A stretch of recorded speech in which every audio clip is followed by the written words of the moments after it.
പ്രവീണും ജിഷനും തമ്മിൽ സംസാരിക്കുകയാണ്. ഇവരൊക്കെ ആര്യന്റെയും ജിസേലിന്റെയും പുറത്തെ ലൈഫിനെ കുറിച്ച് അല്ലെങ്കിൽ അവർക്കൊരു ജീവിതമുള്ളതല്ലേ എന്നൊക്കെ പറയുന്നുണ്ടല്ലോ. ഇന്നലെ ആര്യൻ എൻ്റെ അടുത്ത് സംസാരിച്ചുകൊണ്ടിരുന്ന സമയത്ത് അവിടെ ബിന്നി ഉണ്ടായിരുന്നു. ആര്യൻ പറഞ്ഞത്, അതായത് അനുമോൾ അവൻ്റെ പുറകെ അവനെ വളയ്ക്കാൻ നോക്കിയിട്ട് നടക്കുകയാണ് എന്ന് ആര്യൻ പറയുകയും ആ സമയത്ത് ബിന്നി പറഞ്ഞു അവർക്ക് അങ്ങനെ തോന്നിയിട്ടുണ്ട്. അതായത് അനുമോൾക്ക് ആര്യൻ്റെ അടുത്ത് എന്തോ ഒരു താല്പര്യമുള്ളതായി തോന്നിയിട്ടുണ്ട്, നോട്ടവും ഭാവവും ഒക്കെ അങ്ങനെയായിരുന്നു, അനുമോൾ അങ്ങനെ പുറകെ നടക്കുന്ന പോലെ ഇവിടെയുള്ള എല്ലാവർക്കും തോന്നിയിട്ടുണ്ടെന്ന് ബിന്നി പറയുന്നുണ്ടായിരുന്നു. അല്ല, അപ്പൊ എനിക്ക് ചോദിക്കാനുള്ളത്, അനുമോൾക്ക് പുറത്തൊരു ലൈഫില്ലേ?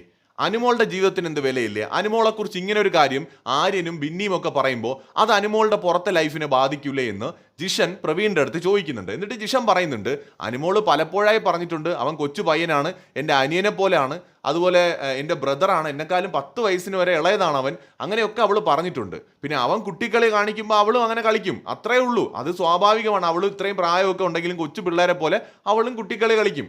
അത് അവളെ എനിക്ക് പുറത്തുനിന്ന് അറിയാവുന്നതാണ്, അത് അവളുടെ ഒരു ക്യാരക്ടറാണ്. എന്ന് വെച്ച് അത് അവൾക്ക് അവൻ്റെ കൂടെ പ്രേമം തോന്നി പുറകെ പോകുന്നൊന്നും അല്ല. ഇത് ജിസേലിൻ്റെയും ആര്യൻ്റെയും ലൈഫിനെ കുറിച്ച് ചിന്തയുള്ളവർക്ക് അനുമോളുടെ ലൈഫ് പുറത്ത് എന്തായാലും ഒരു കുഴപ്പമില്ല, അതെങ്ങനെ ശരിയാകും എന്ന് ജിഷൻ ചോദിക്കുന്നുണ്ട്. അതൊരു പോയിന്റ് ആണ്. കൂടുതൽ അപ്ഡേറ്റ്സുമായി വീണ്ടും വരാം.